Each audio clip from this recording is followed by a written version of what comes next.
Assalamualaikum warahmatullahi wabarakatuh. Perkenalkan, nama saya Ahmad Al-Fatir Halik dari Prodi Pendidikan Agama Islam. NIM saya 10156124134. Saya akan mengerjakan tugas video dari matkul ilmu Al-Quran. Langsung saja. Hikmah diturunkannya Al-Quran secara berangsur-angsur.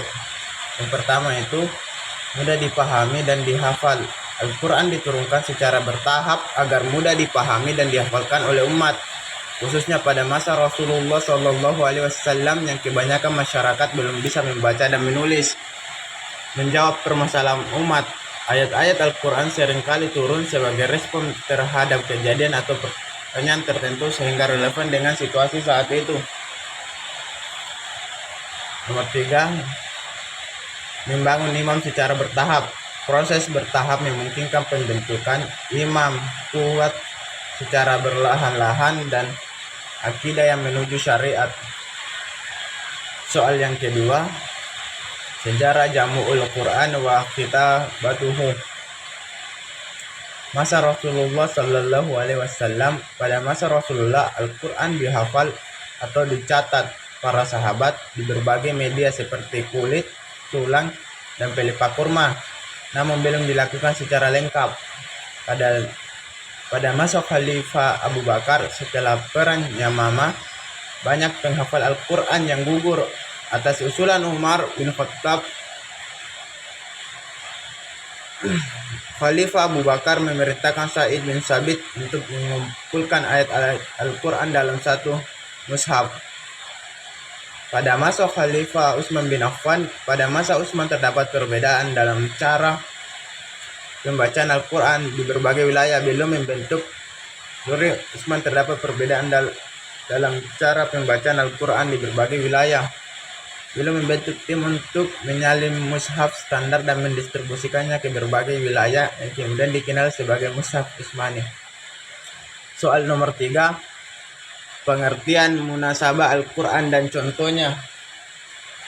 Pengertian munasabah adalah keterkaitan atau hubungan antara satu ayat dengan ayat lainnya atau antara satu surah dengan surat lainnya.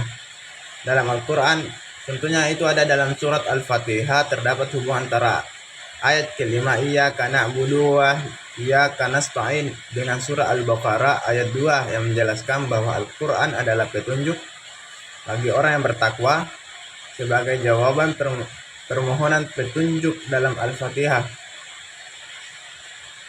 Soal yang keempat, contoh ayat Makkiyah dan Madaniyah. Makkiyah itu seperti contohnya surat Al-Ikhlas, Qul huwallahu ahad. Dan contoh surat Madaniyah itu surat Al-Baqarah, ya ayyuhalladzina amanu kutiba alaikum asyiyam. Soal yang kelima, ayat al-muhkam dan ayat mustasyabih. Ayat al-muhkam, ayat yang jelas maknanya, tidak memiliki kemungkinan penafsiran lain. Contohnya, wa aqimus sholata wa atus zakah. Al-Baqarah ayat 43 yang secara jelas memerintahkan salat dan zakat. Contoh ayat al-mustasyabih itu ayat yang memiliki makna tidak langsung atau memerlukan penafsiran yang lebih mendalam. Contohnya itu Ar-Rahmanu 'ala al-'arsy istawa, surat Taha ayat 5 yang maknanya tidak dapat dipahami secara harfiah karena berkaitan dengan sifat Allah. Saya ulangi lagi, seperti Ar-Rahmanu 'ala al-'arsy istawa. Sekian dari tugas video saya. Jika ada salah kata atau salah informasi, mohon dimaafkan, karena kesalahan itu datang dari manusia dan kebenaran datang dari Allah Subhanahu wa Ta'ala.